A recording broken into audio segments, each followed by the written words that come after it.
Hi. In this episode, I will talk to you about the beach erosion or coastal erosion and loss of land and disruption of normal life and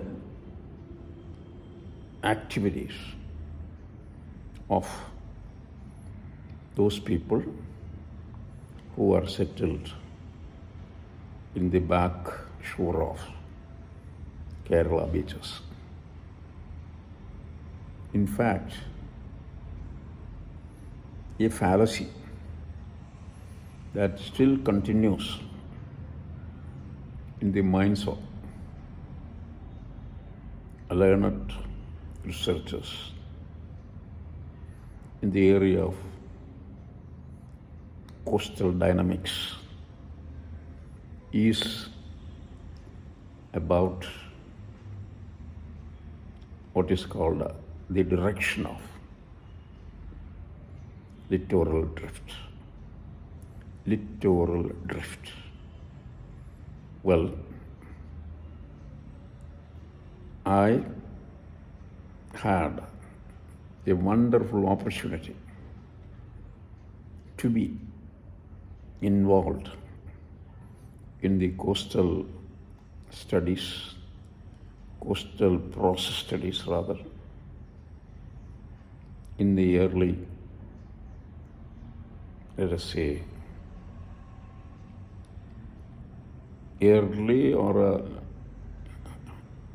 late 70s. I had a research grant of rupees 32,000 to undertake a study of the erosion of beaches or deposition along the beaches of Kerala. And the funds came from those days what was called State Committee on Science, Technology and Environment. Science and Technology. Environment was added later. And in fact, it is based on a research proposal that was submitted. I had the advantage of having a research assistant in the project, and my affiliation obviously was with the Department of Geology of the University of Kerala at Karyotam. And with my exposure and the field work that covered actually from Kanyakumari to Mangalore, rather, along the coast of Kerala, we undertook the study with the help of some excellent friends, academics like late Ramasarma, who used to be with the government colleges. Those days he was an energetic young lecturer in geology. Another pillar was Professor Mohan Kumar, and who enjoys a retired life in another part of Trivandrum, who was also highly enthusiastic and exceedingly devoted to the mission that I had undertaken. In other words, it is a highly person-oriented study. You need human bodies, to get involved in the study. The Cape Comorin Kanyakumari Mangalore study, which I nicknamed as CAMPS, gave us an opportunity to visit along the shoreline a spot once every 10 kilometers. And all those points added up to 65 in number. Of course, I would like to admit that we went to Mangalore, but we did not look at the beach because it was part of what is called Karnataka state. But our last observation point was a point in the beach to the west of Talapadi, which is actually the border between Kerala and Karnataka. Well, of course, we had a very simple equipment to measure the profile of the beach along all these transects. In other words, that equipment I nicknamed again as the Emery rod. Professor K.O. Emery, way back in 1957 or so, published a paper in the Journal of Limnology and Oceanography, which discussed the use of stadia and discussed the principle of stadia and horizon method in making shore profiles. And advantage is if we keep making shore profiles periodically, the profiles, when graphed, will give us a clear picture of the volume of sand that was lost or the sand that was gained by that particular transit. Well, I made a contraption of the stadia and horizon method because I had an access to an excellent and brilliant carpenter, and that is called Emery rod. I called it Emery rod. But point here is, this field work from Kanyakumari all the way to Talapadi, and of course we camped in Mangalore. There was a picture of what happens, what are the geomorphologic settings of the Kerala coast, including, what is, and I called it as a cliffed shoreline. For example, cliffed shoreline is like at Kovalam, like at Kannur, like at Varkala, and so on. And they add up to 92 or 93 kilometers. That is the interesting part. We have south of Kovalam at Karichal. There is a cliff. And Varkala is another cliff. Kovalam has a crystalline rock cliff. So, what is the second type? Second type is a land-fast beach. In other words, the land-fast beach is nothing else than a beach that will be available or present or built during the summer season. And then what will happen? During the rough sea of the monsoon season, all the sand that sat will be washed off. So then thirdly, we have a strand plain lagoon complex. The most well-studied strand plain lagoon complex is actually from South America, west in the Pacific coast, and it is called Nariyat Beach, strand plain.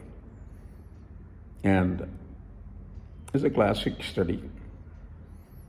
What it is when you call a strand plain as a strand plain, just because there are evidences in plenty that will indicate what is called different stands of, through time, the shoreline.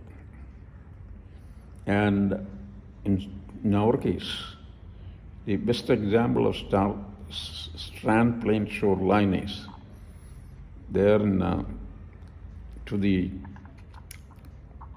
west of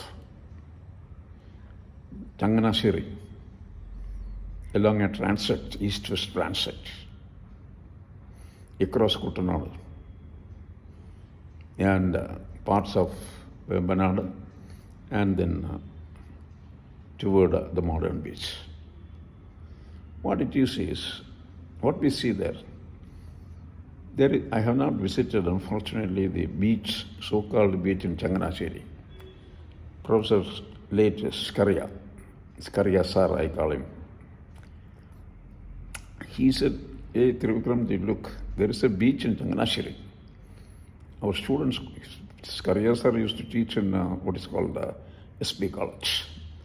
Sir said, in the evening conversation, chit-chat, that there is a beach in Changanasheri.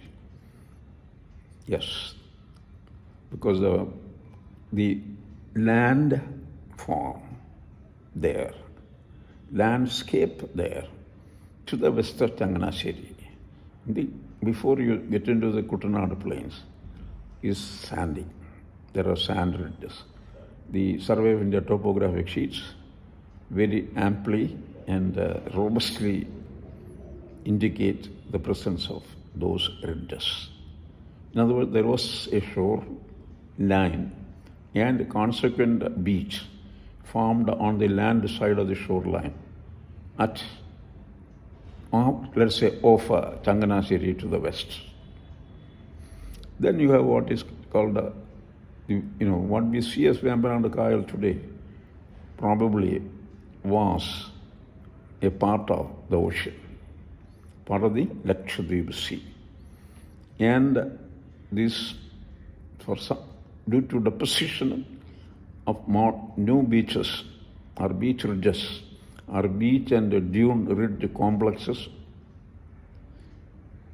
further west, we got the what is called Vembanadu Kayal taking its birth. In other words, Vembanadu Kayal is basically, once upon a time, part of the Lakshadweep Sea, but got cut off from the Lakshadweep Sea due to deposition of beach ridges or beach and dune ridges to in the shallow waters of Lakshadweep Sea, cutting off a portion of what is called the ocean, those days the coastal ocean, and making it a lagoon. Look at the orientation in the north-south direction.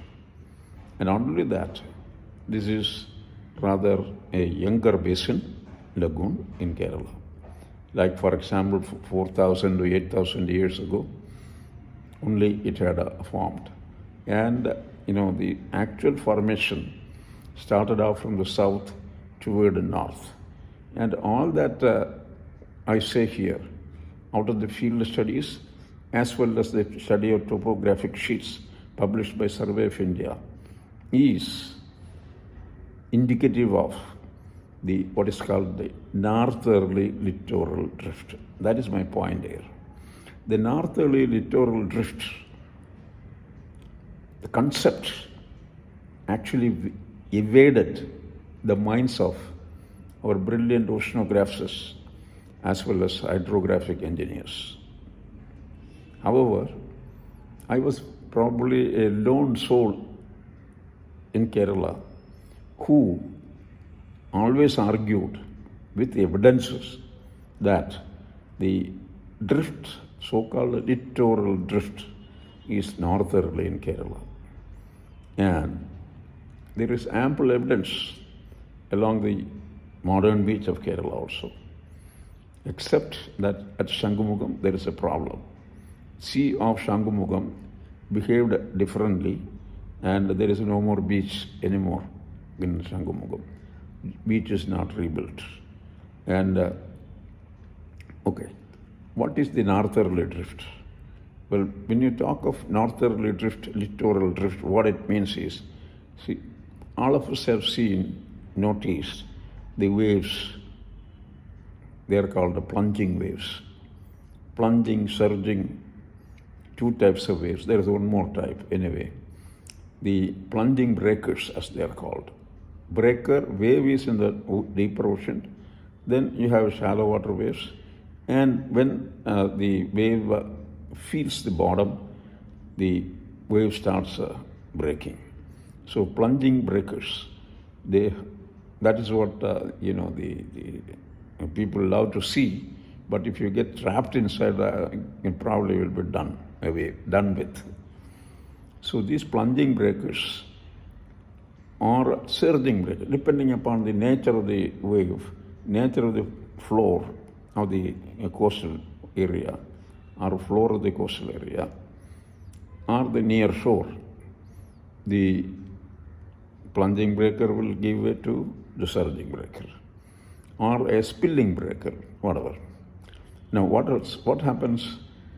See, when the wave crest approaches roughly in a parallel manner with the shoreline, or the orientation of the wave crest is parallel with the shoreline, it is a onshore-offshore process. The wave will break, the water will surge, reach up to the beach, and sometimes very far into the backshore, and depending on the season, and then flow back. That will be called an onshore, offshore, toward the shore, away from the shore. In that process, huge quantities of beach sand can be eroded and transported, and not lost actually, and deposited as a underwater bar away from the the shoreline or at that point in time. On the other hand, in the wave approach, the waves approaching the beach with a wave crest orientation at an angle, at an acute angle, or let us say at an angle to the beach, then what will happen is, one of the two things can happen.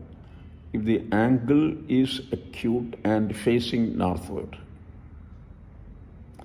then the waves will break, and the current generated onshore, offshore, that current generated will be actually transporting the sediment toward north. Or if the acute angle between the wave crest and the shoreline is opening toward the south or southerly, then the sediment or the littoral drift or the drift in the erosional loss of the sand, and the sand will be transported toward the south. So, the oceanographers and beach morphologists, they have coined two terms. One term is the littoral drift. The other is dominant drift. The littoral drift is actually transport of sand between the shoreline and the breaker, the plunging breaker, wherever the waves break. That is what is called the littoral drift. This littoral drift can be or will be nearly zero when there is an onshore-offshore process of onshore-offshore process, erosion and transport. On the other hand, if the wave crest is at an angle to the shoreline and the acute angle opens northerly, the littoral drift or the drift of the sediment between the breaker point and the beach will be toward the north. Or otherwise, when the littoral drift will be southerly when there is the acute angle between the wave crest and the shoreline is facing towards south. Well, there is a geological evidence existing in the beaches of Kerala, in the shoreline of Kerala, ancient or modern, whatever you call it. See, here we have what I call as paired black sand, and glass sand accumulation. In other words, first pair occurs, black sand, glass sand pair occurs in Kovalam. Kovalam on the headland, on the north side of the headland. Anybody who visited Kovalam would notice that the sand is black. Dominantly black minerals abound in the beach sand. As you come toward the north, toward Shangumugam, there is a difference. Instead of black, the sand is practically all white or glass quality sand. And in a different context, I had said that the sand in the Shangumugam backshore area has been designated as singing sand. One, for the reason that it is well sorted. In other words, the particle size is very compact, in a sense. The range is very low. Number two, it is actually well rounded, nearly well rounded. Number three, it is also very clean without any what is called coating. Golden sand, golden color is actually due to deposition of limonite or hematite on the particles. So then the next occurrence of glass sand or black sand glass sand pair is in the Chavara Kayangulam belt, and that is our black sand belt. No dispute about it, everybody knows that. And the glass sand belt is in the Cherthala area. That is also a well-known fact. And if you go further north, I can cite examples of this. So here is the burning pistol of the proof of the dominant northerly drift along the Kerala coast. That is what it is.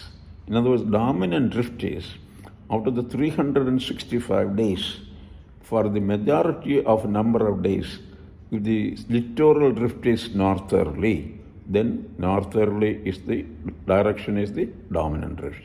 Or if it is to the south, in other words, most of the days of the year, the dominant drift is toward south, then it is called a southerly drift. So instead of, in other words, you in any season, any season of the year, any month of the year, the drift direction can change. It can be onshore, offshore, it can be northerly, or it can be southerly. But if you make a if you monitor all the days when you had offshore, onshore, all the days when we had a northerly drift, or all those days when we had a southerly drift, then the highest incidence of the type of drift will be the dominant drift in the shoreline in question. In other words, my evidences, field evidences tell me that because of the paired occurrence of glass sand and black sand and glass sand, even in the geologic past, even in the recent geologic past, or in the Holocene, the drift was northerly. That is the exact reason that we have black sand in Kovalam and glass sand in Shangamugam, as well as in Chavara Kayangulam, black sand deposits. And further north up, we have glass sand, Cherthala glass sands. So, while doing all the constructions of the what is called the fishing harbors all along the coast of Kerala, unfortunately, the designers, the researchers, or for that matter, the engineers in charge. Of course, I don't blame the engineers because they are not taught about the hydrodynamics of the beach sand transport. But at least the designers and the researchers who developed these what is called the breakwaters for developing a fishing harbor, they ignored the burning or the burning pistol, let me call it, like proof of the northerly drift because they were, if had they been aware, then most of the time the what is called sedimentation into the boat basin would not have happened at the rate it happens now. Or, for example, take Viljam Fishing Harbor. Based on the data, only the northerly or north-south tetrapod covered breakwater was built, hoping on the assumption that sand was moving to the south. In fact, sand was actually heading northerly, and in that process, with the barrier in place, the so-called boat basin got filled with sand. This happened in the Kannur Mapla Bay. That was actually, that harbor was, fishing harbor was designed by a world-renowned researcher, professor, and yet, because the wrong data was given, he designed a breakwater to keep a safe mooring area for the harbor, and the breakwater was east-oriented, north-south. In fact, and unfortunately, all the sediment there are the littoral drift, dominant littoral drift direction happened to be northerly. That part of the data was not given to the designer of the breakwater. So, Kovalam, whatever the Viljam Fishing Harbor faced, like in respect of sedimentation, befell on what is called the Mapla Bay Fishing Harbor. So, one more point I want to raise here is, these days during the monsoons, so many people become homeless or their homes get damaged. In fact, truly speaking, I have seen in not several places, at least two places. One in Central America in a country called Belize, which is also called British Honduras once upon a time. And there, it's actually Central America, which is North America and South America. It is further south of what is called the Panama Canal. And the beaches there is beautiful. Well, in other words, you have the Pacific Ocean side as well as the Atlantic Ocean side of the beaches or the lands. And the people who were living in the coastal plain, what they have done is actually they have built their residences on stilts, S-T-I-L-T-S. Even the old people and the really young kids somehow learn how to climb up one floor using a ladder to go to the home, reach the home. In other words, all these coastal areas in Belize and the homes of the native people means their own people, are standing on legs, 4 legs. That is what I call as S-T-I-L-T-S. Wooden, actually. That is actually basically coconut. And they can sleep comfortably even in spite of a storm surge or some kind of a freaky weather system pushing the waters of the sea across their home, but below the homes. They will not be exposed to the kind of vagaries that our coastal dwellers or backshore dwellers face in Kerala. Unfortunately, our thoughtless planners did not address this issue the way it should have been addressed. And I hope, at least in future, with the new threat of sea level rise and consequent severity of the coastal storms, the planners and policymakers will make a decision to build and build homes that are on concrete pillars and leaving the ground floor blank without walls, so that the ferocious sea and breaking waves and the water will wash over and across and underneath these homes without disturbing or troubling the settlers, the living people who live there, and our own brethren who live there. Thank you very much.